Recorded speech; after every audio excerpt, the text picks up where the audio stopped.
left me to live my life alone. How could you not know? I needed you in my life to look for wisdom, protection, love. But you left me broken, trying to pick up the pieces that you left behind. You were supposed to be the pillar of support, to be forever strong. But you crumbled as a foundation, leaving destruction behind. Even years later, chaos still followed me, with just your name. You destroyed me, but I still live. I built myself up again, put one foot in front of the other, living life one day at a time. Where'd you go? You disappeared. And my next one's called I Will Live. Beat me down, try to break me, but I will live. Take away my identity, my life, but I will live. Do what you want to raise yourself high, but I will live. Insult me, belittle me, call me I'm a failure, but I will live. I will always come back to everything you throw at me. I will create my own identity, be confident for every insult. I will always be higher than me, no matter what you do, because I will live.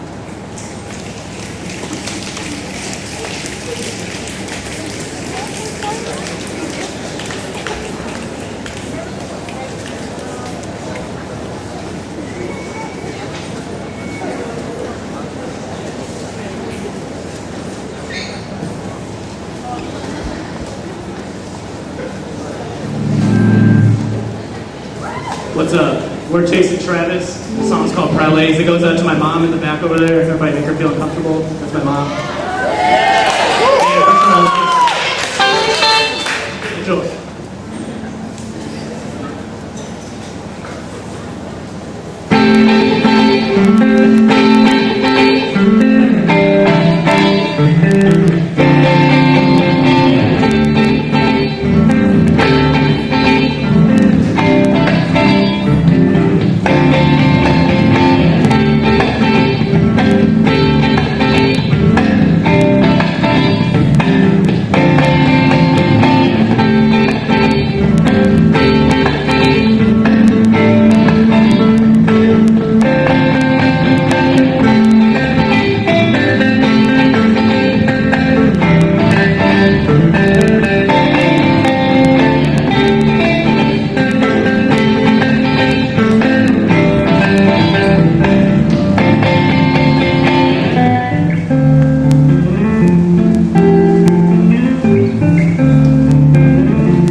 so good. Well, you didn't do anything.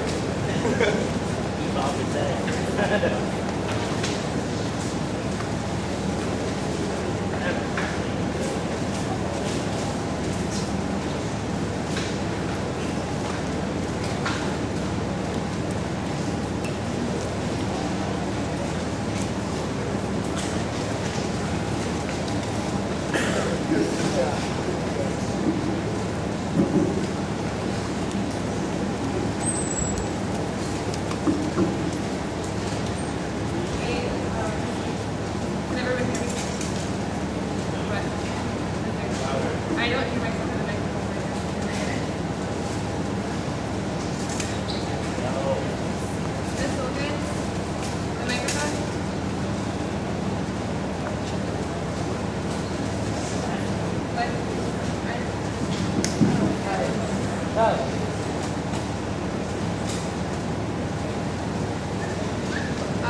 Krista Simon, and this is part of my dramatic interpretation that I use, or that I do in speech competitions, and I hope you guys like it. John says we came here solely on my account, that I was to have the perfect rest and all the air again. But I cry at nothing, and I cry most of the time. Of course, I don't when John is here or anybody else, but when I am alone, I am alone a good deal now. John is kept in town very often, and Jenny lets me alone when I want her to. I'm getting really fond of the room, in spite of the wallpaper. Perhaps because of the wallpaper. It dwells in my mind so. Written in 1899 by Charlotte Perkins Gilman, the yellow wallpaper, through a series of journal entries, illustrates the digression of a woman's mental state and demonstrates how erroneous the antiquated rest treatment was for women with nervous depression. Moreover, it symbolizes the American woman's movement toward equality. There's one marked peculiarity about this paper, a thing that nobody seems to notice but myself, and that is that it changes as the light changes. That is why I watch it always. By moonlight, I wouldn't notice the same paper. The woman behind it is as plain as can be. I didn't realize for a long time what the thing was that stood behind, but now I am sure it is a woman. By daylight, she is subdued, quiet. I fancy it is the pattern that keeps her so still. Keeps me quiet by the hour. I'm getting a little afraid of John. He seems very queer sometimes, and even Jenny has an inexplicable look. It strikes me occasionally, just as a scientific hypothesis, that perhaps it is the paper. I have watched John when he did not know I was looking. He comes into the room with the most innocent excuses, and I caught him several times looking at the paper. And Jenny too. I caught Jenny with her hand on it once. She didn't know I was in the room, and when I asked her in a very quiet voice, the most restrained manner possible, what she was doing with the paper, she turned around as if she had been caught stealing, asked me why I should frighten her so. Then she said that the paper stained everything that it touched, that she had found yellow smooches all over my clothes, and that she had wished I would be more careful. Did not that sound innocent? But I know she was studying the pattern, and I determined that nobody should write it out but myself. I really have discovered something at last through watching so much at night. The front pattern does move, and no wonder. The woman behind crawls around fast under crawling, shakes it all over, and she is all the time trying to climb through. But nobody could climb through that pattern. It strangles so. I think that woman gets out in the daytime, for she is always creeping. I see her on that long road under the trees, creeping along, and when a carriage comes, she hides under the blackberry vines. I don't blame her a bit. It must be very humiliating to be caught creeping by daylight. This is the last day, but it is enough. John had to stay in town overnight and will be back until this evening. Jenny wanted to sleep with me, the sly thing, but I told her I should undoubtedly rest better for a night all alone. That was clever, for I really wasn't alone a bit. As soon as it was moonlight and that poor thing began to crawl and shake the pattern, I got up and I ran to help her. I pulled and she shook and she pulled, and before morning, we had peeled off yards of that paper. And when the sun came out and that awful pattern began to laugh at me, I declared I would finish it today. I've locked the door and thrown the key down in the front path. I don't want to go out, and I don't want to have anyone come in until John comes. I want to astonish him. I've got a rope up here that even Jenny did not find, and if that woman does get out and tries to get away, I can tie her. I peeled off all the paper I can reach. It sticks horribly, and the pattern just enjoys it. All those bulbous eyes and waddling fungus growths just shriek with derision. I'm getting angry enough to do something desperate. To jump out that window would be an admirable exercise. But the bars are too strong to even try. Besides, I wouldn't do it. Of course not. I know well enough that a step like that is improper, and my thing was construed. I'm securely fastened now by my well-hitched rope. Don't get me out in that road there. I suppose I shall have to get back behind the pattern when it comes night, and that is hard. It is so pleasant to be out in this great room and creep around as I please. I don't want to go outside. I won't. But there's John at the door. It's no use, young man, you can't open it. How he does call and pound. Now he's crying for an axe. would be ashamed to break down that beautiful door. John dear, the key is down by the front path under a plantain leaf. I'd say that's time for a few moments. Open the door, my darling! I can't. The key is down by the front path. He got in, of course, and came in. What's the matter? For God's sake, what are you doing? I kept on creeping, just the same, but I looked at him over my shoulder. I've got it at last in spite of you, and I pulled out most of that paper so you can't put me back. Now why should that make have fainted? But he did. And right across my path by the wall so that I had to creep over him every time.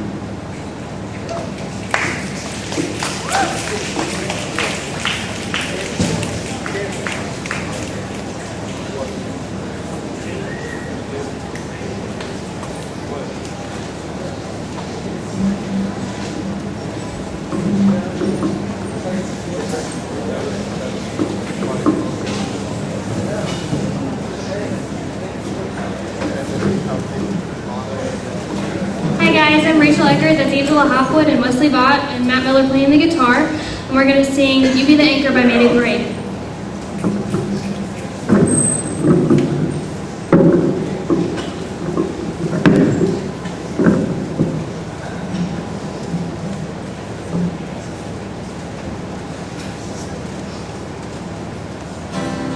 And honestly, I'm begging for answers that you and only you can give to me.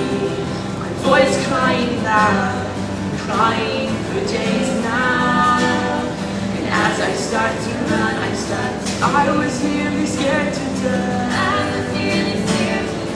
Why you left and paralyzed. The words are nearly overrun. You stop and turn and grab your bags. I'll be here by the ocean, just waiting for the proof that there's sunsets and silhouette dreams. All my sand castles fall like the ashes of cigarettes, and every wave drags me to sea. I could stand here for hours just to ask God the questions everyone here may believe. With a tear in his voice, he said, "Son, that's the question. Doesn't Stephanie silence me? Nothing to no one to me."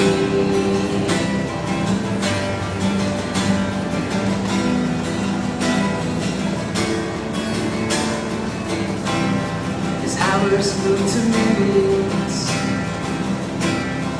Minutes take longer to break. I will be desperately awaiting when my tongue will fall apart. And we've been sitting here for hours, all alone and in the dark. So let me see how is it too soon to say perfect? If I could find another 30 minutes somewhere, I'm sure everything would find me. All that's left is just to see. I'll be here by the ocean, just waiting for proof that there's sunsets and silhouette dreams. All my sand castles fall like the ashes of cigarettes, and every wave drags me to sea. I could stand here for hours just to ask God the questions everyone here may believe. With a tear in his voice, he said, "Son, that's the question. Does the Stephanie silence me? Nothing to know." And if you say to me, "Sweet, till then, I may never sail Virginia again." As this current moves slow for me, this much you must know will meet again. I will have you know I'm scared to death. Tell me once again, you'll love me till the death, and should I die, you spare me, you will come for me. As I fade away, you reach out your arms. Please don't let me go. Please don't let me go. Please don't let me go. Please don't let me go. here by the ocean, just waiting for proof that there's sunsets and silhouette dreams. All my sand castles fall like the ashes of cigarettes, and everywhere drags me to see. I could stand here for hours just to ask God the questions everyone here made me. With a tear in his voice, he said, son, ask the questions. Step at me, silence me, nothing to no one but me.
poem called Little Red. It's by Roald Dahl. As soon as Wolf began to feel like he should like a decent meal, he went and knocked on Grandma's door. When Grandma opened it, she saw the sharp white teeth, the horrid grin, and Wolfie said, "May I come in?" Poor Grandmama was terrified. "He's gonna eat me up," she cried. And she was absolutely right. He ate her up in one big bite. But Grandmama was small and tough. And Wolfie wailed, "That's not enough. I've not yet begun to feel like I have had a decent meal." He ran around the kitchen yelping, "I've got to have a second helping." Then added with a frightful leer, "Therefore, I'm going to wait right here till little Miss Red Riding Hood comes home from walking in the woods." He quickly put on Grandma's clothes. Of course, he hadn't eaten those. He dressed himself in coat and hat. He put on shoes, and after that, he even brushed and curled his hair, then sat himself in Grandma's chair. In came the little girl in red. She stopped. She stared, and then she said, "What big eyes you have, Grandma." "All the better, all the better to see you with," the wolf replied. "What big ears you have, Grandma." "All the better to hear you with," the wolf replied. He sat there watching her and smiled. He thought, "I'm going to eat this child, and compared with her whole grandmama, she's going to taste like caviar." Then Little Red Riding Hood said, "But Grandma, what a lovely big furry coat you have on." "That's wrong," cried Wolf. "Have you forgot to tell me what big teeth I've got?" "Ah well, no matter what you say, I'm going to eat you anyway." The small girl smiles. When I light flickers, she whips a pistol from her knickers, aims it at the creature's head, and bang, bang, bang! She shoots him dead. A few weeks later in the woods, I came across Miss Riding Hood. But what a change. No cloak of red, no silly hood upon her head. She said, "Hello, and please do note my lovely furry wolfskin coat." Thank you.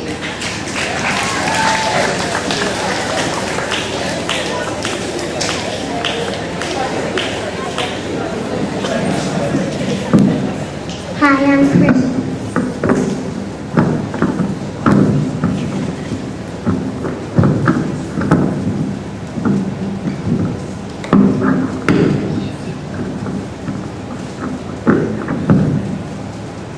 Hi, I'm Kristen. I'm going to read a poem called Let's End It Together. B-U-L-L-Y. Bullying is something you should not try.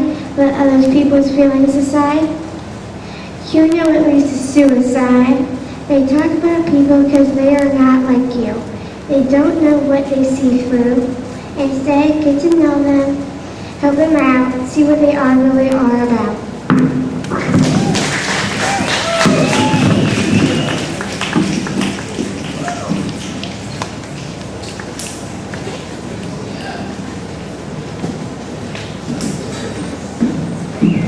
Hi guys.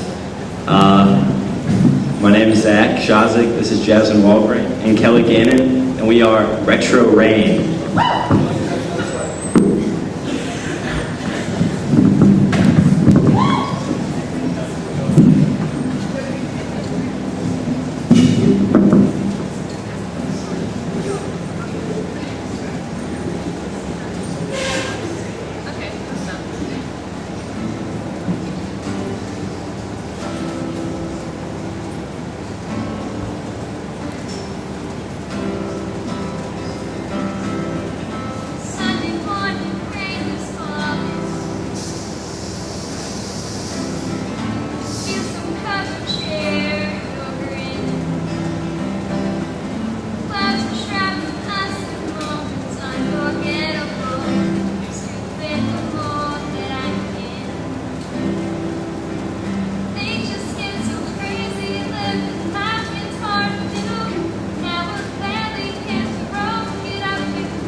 I'm Liz Leonard, and this is Jake Boshears, and I'm singing 1,000 Years.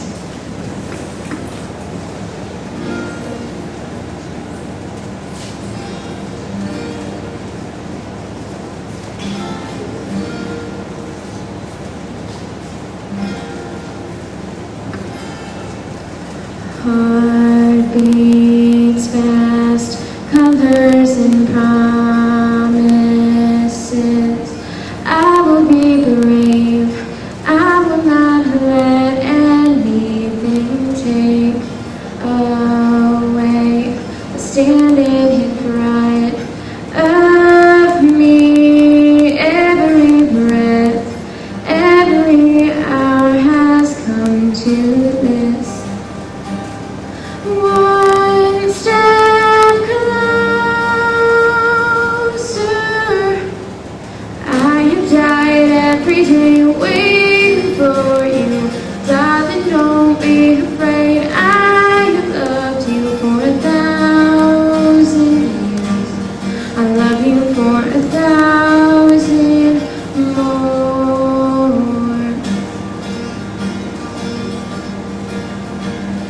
Time stands still, beauty in all she is.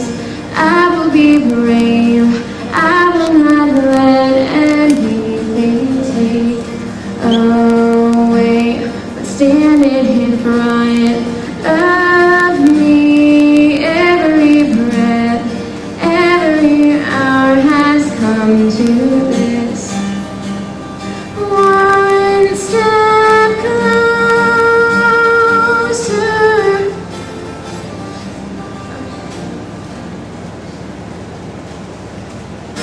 Died every day waiting for you. Darling, don't be afraid. I have loved you for 1,000 years. I love you for 1,000 more. And all along I believed I would find you. Time has brought your heart to me. I have loved you for 1,000 years. I love you for 1,000 more.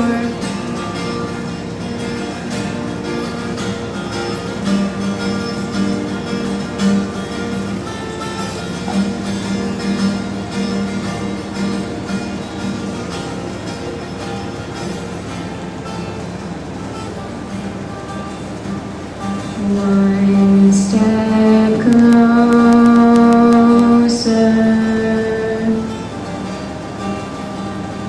One step closer. I have died every day waiting for you. Darling, don't be afraid. I have loved you for 1,000 years.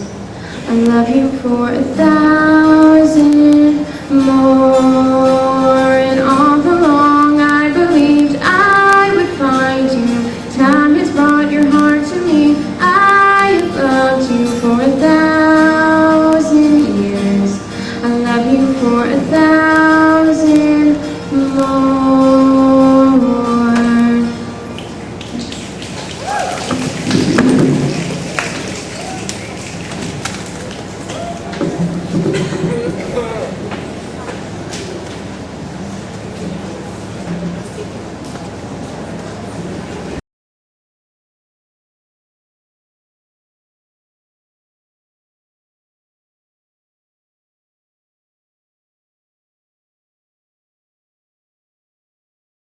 Stronger by Kelly Clarkson.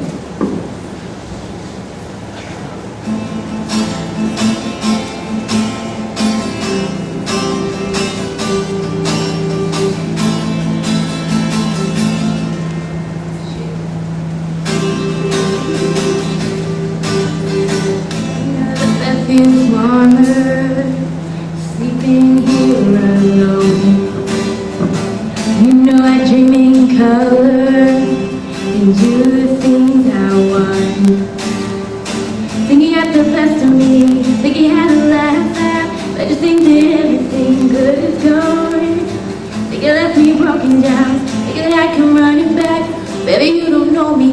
did wrong.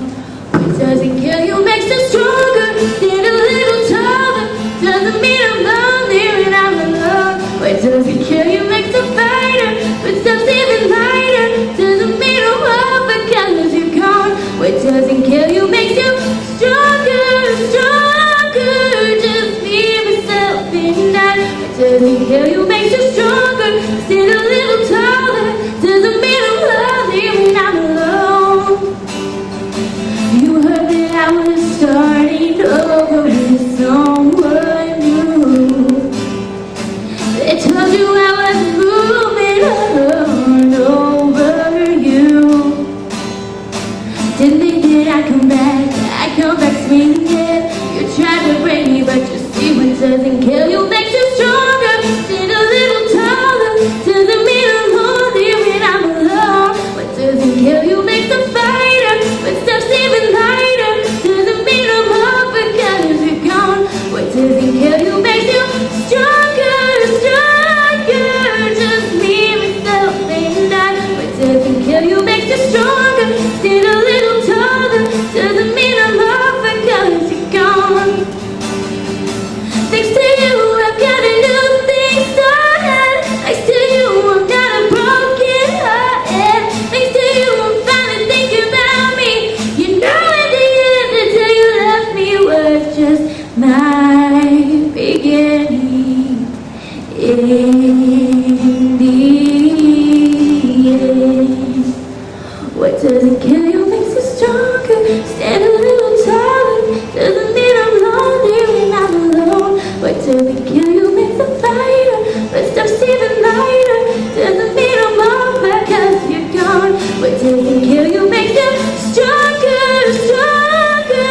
Just me, myself, and I. What doesn't kill you makes you stronger.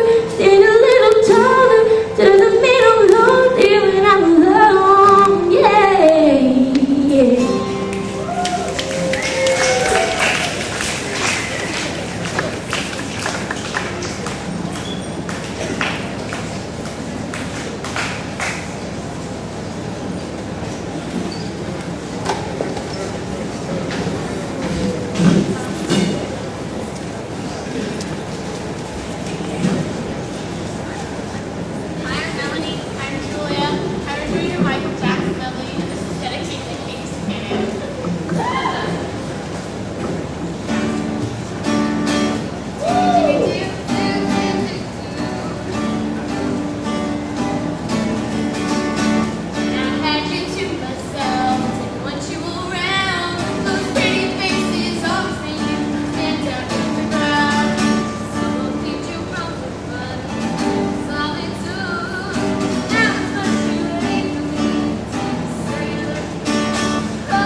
Dear Mom and Dad, please send money. I'm so broken. Funny, but I don't need much. Please don't